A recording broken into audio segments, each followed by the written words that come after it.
Hello students. आज हम matter in our surrounding का पार्ट नंबर 3 कर रहे हैं।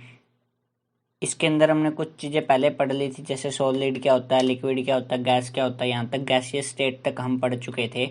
अब आगे देखिए, change of state of matter, मतलब मैटर की जो स्टेट है उनको हम चेंज कैसे कर सकते हैं। Water can exist in 3 state of matter. जो पानी है वो तीनों स्टेट में पाया जाता है। दैट मीन्स देखो, सॉलिड की फॉर्म में आइस के रूप में मिलता है, लिक्विड की फॉर्म में पानी के रूप में मिलता है, वाटर के रूप में, और गैसेज में किसके रूप में मिलता है, ये वाटर वेपर, भाप के रूप में मिलता है। तो ये तीनों स्टेट में क्या करता है, एग्जिस्ट करता है।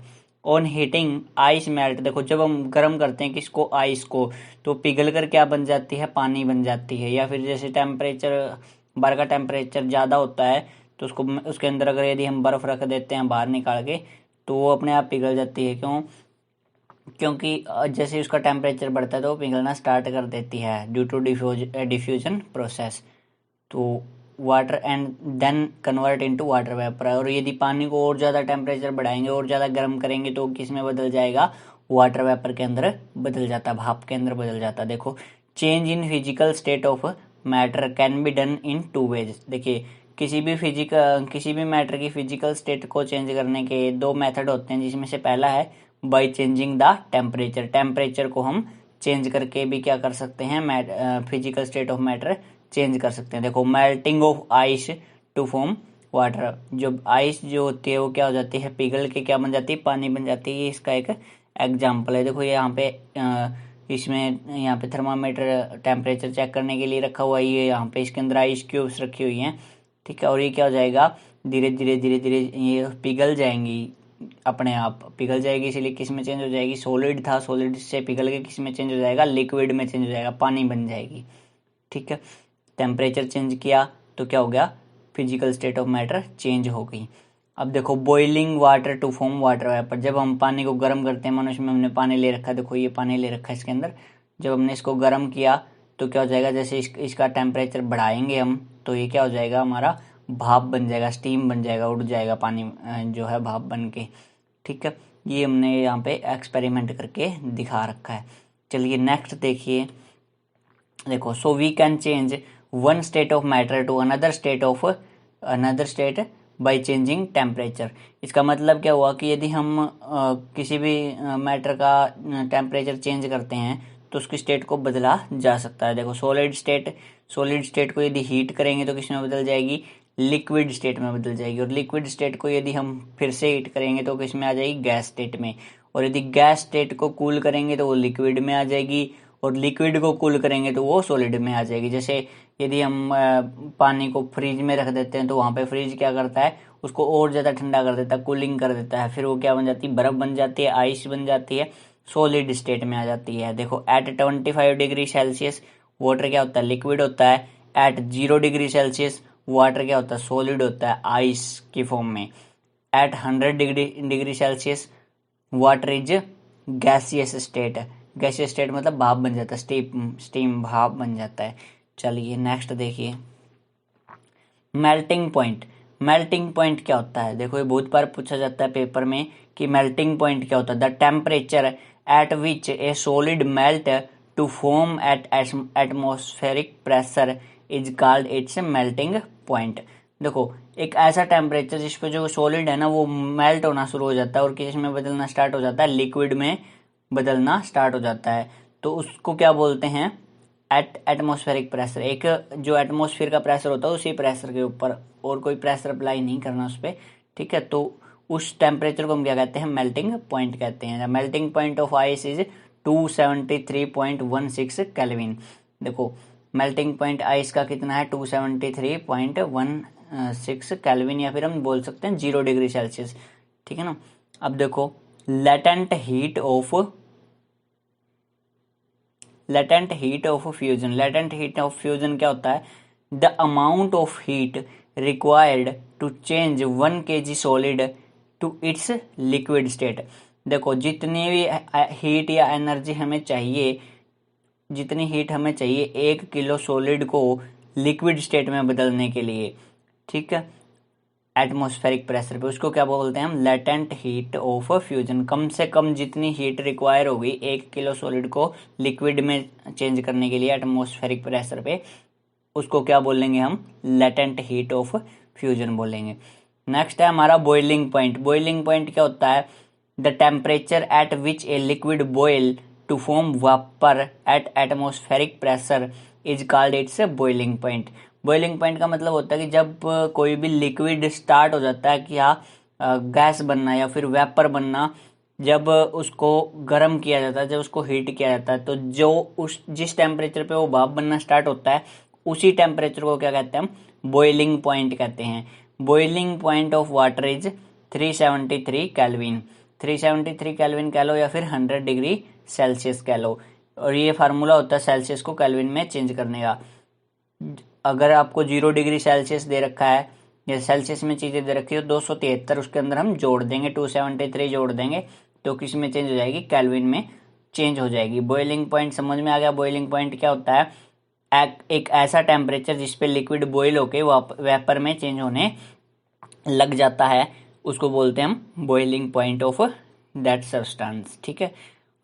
Latent heat of vaporisation. Latent heat of vaporisation क्या होती है, देखो जैसे नाम से ही पता चल रहा है, the amount of heat required to change 1 kg liquid to its gaseous state at atmospheric pressure. देखो 1 किलो लिक्विड को इस गैस में बदलने के लिए या फिर गैसियस स्टेट में बदलने के लिए जितनी हीट की जरूरत होती है उसको ही हम बोलते हैं लेटेंट हीट ऑफ वेपराइजेशन। मतलब वेपर में चेंज करने के लिए 1 किलो लिक्विड को वेपर में बदलने के लिए जितनी भी हीट की हमें आवश्यकता पड़ती है उसी हीट को हम क्या कहते हैं, लेटेंट हीट ऑफ वेपराइजेशन कहते हैं।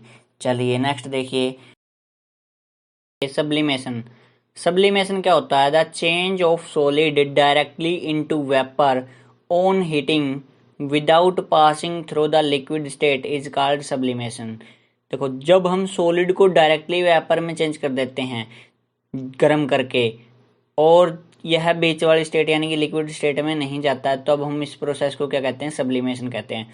तो सॉलिड का डायरेक्टली वेपर में चेंज होना क्या कहलाता है, सब्लिमेशन कहलाता है। देखो सॉलिड को वैसे तो चेंज होना चाहिए पहले लिक्विड में फिर लिक्विड को वेपर में, लेकिन जब सॉलिड डायरेक्टली वेपर में चेंज हो जाता है तब उस प्रोसेस को हम क्या कहते हैं, सब्लिमेशन कहते हैं। इसका एक बहुत ही फेमस एग्जांपल जो है हमारे पास वो है अमोनियम क्लोराइड का हीट करना। When ammonium chloride is heated in A China dish, जो ये कटोरी सी दिख रही है आपको इसके अंदर, इस कटोरी को क्या बोलते हैं हम, चाइना डिश बोलते हैं। Covered by A inverted funnel, और जो ये है हमारी इसको बोलते हैं फनल, इन्वर्टेड फनल, ये उल्टी रखी हुई इसलिए इन्वर्टेड फनल बोल दिया। With cotton plug in its upper open and, जो ये ऊपर से खुली हुई थी यहाँ पे इन्होंने क्या लगा दिया, रुई लगा दी। ठीक है, ताकि ऊपर जो ये भाप यहाँ से निकलेगी वो ऊपर ना जाए। The vapour of ammonium chloride, जब हम इसको यहाँ से ये हमारा जो बर्नर है इसको ऑन करेंगे तो ये हीट होगा, हीट होने के बाद यहाँ से क्या बनेंगे, इसके वेपर बनेंगे और वेपर ऊपर जाएंगे। तो ये देखो इसकी जो ये वाल्स हैं फनल की, इस वाल से क्या करेंगे, ये टकराएंगे और ये वाल्स ठंडी हैं और यहाँ पे क्या हो जाएंगे, चिपक जाएंगे, और चिपकते ही क्या बन जाएंगे, डायरेक्टली सॉलिड बन जाएंगे, ना कि पहले पानी, ना कि पहले लिक्विड बनेंगे और फिर ये सॉलिड में चेंज होंगे, ऐसा नहीं होगा। ये क्या होंगे, देखो the ammonium chloride are converted into solid ammonium chloride on coming in contact with cold inner walls of funnel. देखो डायरेक्टली किस में चेंज हो जाएंगे, ये सॉलिड में चेंज हो जाएंगे। और सब्लिमेशन यही होता है हमारा कि सॉलिड डायरेक्टली वेपर में चेंज हो जाता है और वेपर डायरेक्टली सॉलिड में चेंज हो जाता है। इसी प्रोसेस को हम क्या कहते हैं, सब्लिमेशन कहते हैं। यहाँ पे एक चीज लिखनी भूल गए हम, वाइस वर्सा, यहाँ पे लिख देना जरूर, वाइस वर्सा।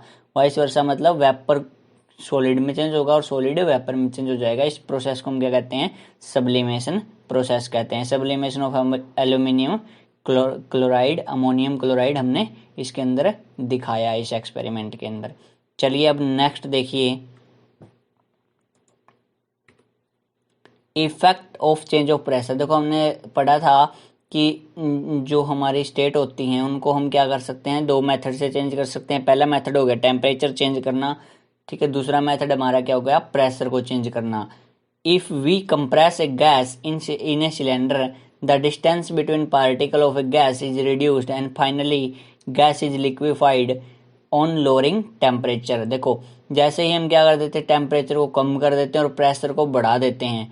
देखो जैसे गैस सिलेंडर में क्या होता है, टेम्परेचर जो है वो कम कर दिया जाता है और उसके अंदर क्या किया जाता है, गैस को कंप्रेस किया जाता है, प्रेशर डाला जाता है, दबाव डाला जाता है, तो क्या हो जाती है, लिक्विड बन जाती है, लिक्विफाइड हो जाती है। जैसे हम पढ़ते हैं एलपीजी गैस, एलपीजी गैस की फुल फॉर्म यही होती है, लिक्विफाइड पेट्रोलियम गैस। देखो यहाँ पे एक्सपेरिमेंट करके दिखा रखा है, यहाँ पे कंप्रेसर डाला, यहाँ पे थोड़ा और ज़्यादा डाल दिया, यहाँ पे थोड़ा और ज़्यादा डाल दिया।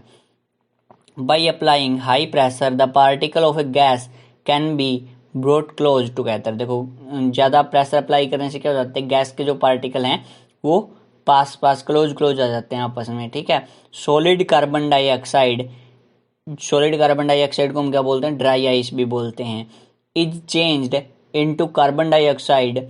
जब सॉलिड कार्बन डाइऑक्साइड जो होती है वो डायरेक्टली किस में चेंज हो जाती है, कार्बन डाइऑक्साइड गैस में चेंज हो जाती है, without changing into liquid when pressure is reduced to 1 atmospheric pressure. देखो जो सॉलिड कार्बन डाइऑक्साइड होती है वो किस में चेंज हो जाती है, डायरेक्ट हमारी गैस में चेंज हो जाती है। ये भी एक सब्लिमेशन का ही एग्जाम्पल है, ये भी किसका एग्जाम्पल है, सब्लिमेशन का एग्जाम्पल है। The state of matter solid liquid gas are determined by the temperature and pressure. इसका मतलब क्या हो गया कि जो स्टेट ऑफ मैटर है वो क्या हो सकती हैं, चेंज की जा सकती हैं किस किस से, टेम्परेचर और प्रेशर में चेंज करने से। चलिए अब देखो यहाँ पे ये डायग्राम की हेल्प से समझाया गया है कि सॉलिड है, यदि हम उसको मेल्ट करेंगे तो वो लिक्विड में चेंज हो जाएगा। जैसे आइस को मेल्ट करेंगे तो क्या हो जाएगा, लिक्विड बन जाएगा, पानी बन जाएगा, ठीक है। और पानी को यदि इवेपोरेट करेंगे, गर्म करेंगे तो गैस बन जाएगा। और गैस और सॉलिड, गैस सॉलिड जो गैस में चेंज होना और गैस का सॉलिड में चेंज होना, ये क्या कहलाता है, सब्लिमेशन कहलाता है हमारा, ठीक है। Directly converting of solid into gas and gas into solid is known as sublimation. अब देखो यदि हम लिक्विड को फ्रीजिंग करेंगे, फ्रीज करेंगे, जैसे हमने पानी को यदि फ्रीज में रख दिया तो क्या बन जाएगा, सॉलिड बन जाएगा, बर्फ बन जाएगी। और गैस को कंडेंसेशन करेंगे, गैस को ठंडा करेंगे तो क्या बन जाएगा, वो लिक्विड बन जाएगा। प्रेशर डालेंगे तो उस प्रोसेस को क्या कहते हैं, कंडेंसेशन प्रोसेस कहते हैं। चलिए नेक्स्ट, इवेपोरेशन। इवेपोरेशन क्या होता है, देखो a surface phenomena in which liquid change into vapour at any temperature below its boiling point is called evaporation. देखो ये क्या है, सरफेस फिनोमिना, ये बिल्कुल सरफेस के ऊपर ही होता है और कहीं नहीं होता। जब क्या होता है, लिक्विड चेंज इनटू वाटर, जब लिक्विड वेपर में चेंज होने वाला होता है तब उसके बॉइलिंग पॉइंट से थोड़ा सा नीचे, बॉइलिंग पॉइंट से थोड़ा सा कम जब उसका टेम्परेचर होता है तब उसको क्या बोलते हैं, हम इवेपोरेशन बोलते हैं। Particles on the surface of liquid have higher kinetic energy, क्योंकि देखो जो भी गर्म पार्टिकल होते हैं ना वो ऊपर की तरफ मूव करते हैं, क्योंकि जो गर्म पार्टिकल होते हैं वो हल्के हो जाते हैं और उनके अंदर काइनेटिक एनर्जी जो है वो ज़्यादा हो जाती है than others, so they break the force of attraction between the particles. तो जो सरफेस के ऊपर पार्टिकल्स होते हैं उनका क्या हो जाता है, काइनेटिक एनर्जी ज़्यादा होने के कारण जो फोर्स ऑफ अट्रैक्शन है वो कम हो जाता है और वो क्या कर लेते हैं, वहाँ से छुड़ा के भाग जाते हैं, मतलब ऊपर से उठ जाते हैं वो, and escape from the surface of liquid in the form of vapour. और ये क्या कर लेते हैं, देखो अपने आप को छुड़ा लेते हैं सरफेस, लिक्विड के सरफेस से, और किस में चेंज हो जाते हैं, वेपर में चेंज हो जाते हैं, ठीक है। और हमने पढ़ लिया इस प्रोसेस को क्या कहते हैं, हम इवेपोरेशन कहते हैं। ये जस्ट बॉइलिंग पॉइंट से जस्ट थोड़ा सा नीचे के टेम्परेचर पे ये प्रोसेस होती है हमारी। फैक्टर अफेक्टिंग इवेपोरेशन, जो इवेपोरेशन है इसको कौन कौन से फैक्टर इफेक्ट करते हैं वो देखिए। Exposed surface area, surface area effect करता है इसको, देखो on increasing surface area of liquid rate of evaporation is increase. जैसे ही हम क्या कर देते हैं, देखो बड़ा बर्तन लेंगे या फिर मतलब लिक्विड किसी बड़े बर्तन में डालेंगे, यानी कि सरफेस एरिया हमने क्या कर दिया, इंक्रीज कर दिया, तो क्या हो जाएगा, रेट ऑफ इवेपोरेशन भी क्या हो जाएगा, इंक्रीज हो जाएगा। इंक्रीज इन टेम्परेचर, जैसे इसका एग्जांपल हम जनरल लाइफ में कनेक्ट करना चाहें तो यदि हम छोटे सी कटोरी में दूध रखते हैं गर्म करके तो धीरे धीरे ठंडा होता है, और यदि बड़ी कटोरी में रख देते हैं तो वो जल्दी ठंडा हो जाता है, ठीक है ना। इसीलिए जो है, इसी का कारण है ये, जो सरफेस एरिया है इसमें इवेपोरेशन क्या हो जाता है, ज़्यादा हो जाता है जब हम सरफेस एरिया को बढ़ा देते हैं। Increase in temperature, increase in temperature देखो, जब हम टेम्परेचर में इंक्रीज करते हैं तो इवेपोरेशन के ऊपर क्या इफेक्ट पड़ता है। तो जैसे ही हम इंक्रीज करेंगे टेम्परेचर को तो काइनेटिक एनर्जी भी इंक्रीज होगी, तो इसीलिए क्या हो जाएगा, इवेपोरेशन रेट भी क्या हो जाएगा, इंक्रीज हो जाएगा। ह्यूमिडिटी, ह्यूमिडिटी क्या का मतलब होता है कि नमी, उससे क्या फर्क पड़ेगा। देखो when the humidity of air is low evaporation rate is increased.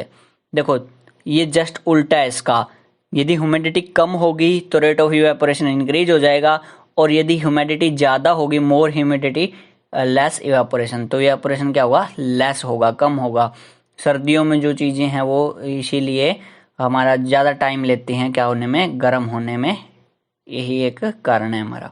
Wind या wind, when wind speed increase, हवा का क्या प्रभाव पड़ता है। देखो व्हेन विंड स्पीड इंक्रीज, जब हवा का जो स्पीड है वो क्या हो जाती है, इंक्रीज हो जाती है, गति जो है इंक्रीज हो जाती है, तो रेट ऑफ इवेपोरेशन भी क्या हो जाता है, इंक्रीज हो जाता है। रेट ऑफ इवेपोरेशन भी क्या हो जाता है, इंक्रीज हो जाता है। क्यों, क्योंकि वो पार्टिकल्स होते हैं वो जल्दी जल्दी उड़ने लग जाते हैं, ठीक है, विंड की स्पीड की हेल्प से। चलिए नेक्स्ट देखिए, evaporation always cause cooling. Evaporation जो है वो हमेशा क्या करता है, कूलिंग का कारण बनता है। इसके पीछे क्या रीजन है, पेपर में पूछा गया क्वेश्चन है कि वाई इवेपोरेशन कॉज कूलिंग। देखो the cooling caused by evaporation is based on the fact when a liquid evaporate it take latent heat of vaporization from surrounding. देखो जब भी कोई लिक्विड इवेपोरेट होता है ना, तो वो क्या करता है, लेटेंट हीट ऑफ वेपराइजेशन लेता है इसकी सराउंडिंग से, ठीक है। उसके बाद क्या होता है, which on losing heat get cold, और जो क्या करता है उसके बाद अपनी हीट जो सराउंडिंग्स को दे देता है या फिर बराबर कर लेता है डिफ्यूजन प्रोसेस के कारण, जिसके कारण क्या हो जाता है, वो जो सरफेस है वो क्या हो जाता है, ठंडा हो जाता है। इसके पीछे यही कारण है। एग्जाम्पल देखो इसके क्या होते हैं, when we put acetone on our hand, जब हम एसीटोन को हमारे हाथ के ऊपर रखते हैं, it get vaporised by taking heat from our hand, तो ये क्या करता है, हमारे हाथों से जो है एनर्जी लेता है, हीट लेता है, और क्या हो जाता है, उड़ जाता है। And our hand feels cool, और हमारे हाथों को कैसा महसूस होता है, ठंडा महसूस होता है। सेकेंड एग्जाम्पल है इसका, we should wear cotton clothes in summer to keep cool. देखो गर्मियों, we should wear cotton clothes in summer, गर्मियों में हमें क्या करना चाहिए, जो कॉटन्स हैं, कॉटन के कपड़े पहनने चाहिए।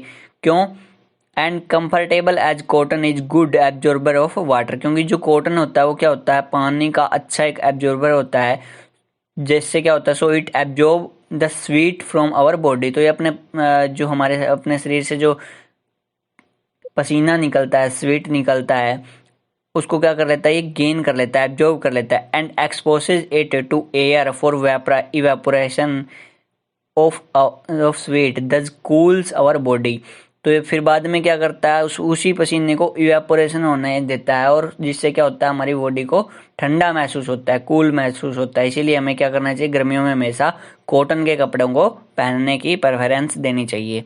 Often people sprinkle water on ground during summer, ज़्यादातर लोग क्या करते हैं, पानी का छिड़काव करना प्रेफर करते हैं ग्राउंड के ऊपर गर्मियों के अंदर। आपने देखा भी होगा, आप भी छिड़काव करते होगे अपने घरों में पानी का ग्राउंड पे। This water takes heat from ground, तो ये पानी क्या करता है, ग्राउंड से क्या कर लेता है, हीट ले लेता है, and surrounding air to evaporate, और ये क्या करता है, ये पानी जो हम छिड़कते हैं ये क्या करता है, सराउंडिंग एयर से और ग्राउंड से हीट ले लेता है, और क्या हो जाता है, इवेपोरेट हो जाता है, दस मेकिंग द प्लेस कूल, और जो वो प्लेस है, वो जगह होती है, वो क्या हो जाती है, हमारी ठंडी हो जाती है, ठीक है। अब इसी स्लाइड के साथ हमारा जो ये चैप्टर है, ये चैप्टर हमारा ख़त्म हो जाता है। और वीडियो देखने के लिए आपका बहुत बहुत धन्यवाद। और यदि वीडियो आपको अच्छी लग रही है तो कृपया करके हमारे चैनल को सब्सक्राइब ज़रूर कर लीजिए। धन्यवाद।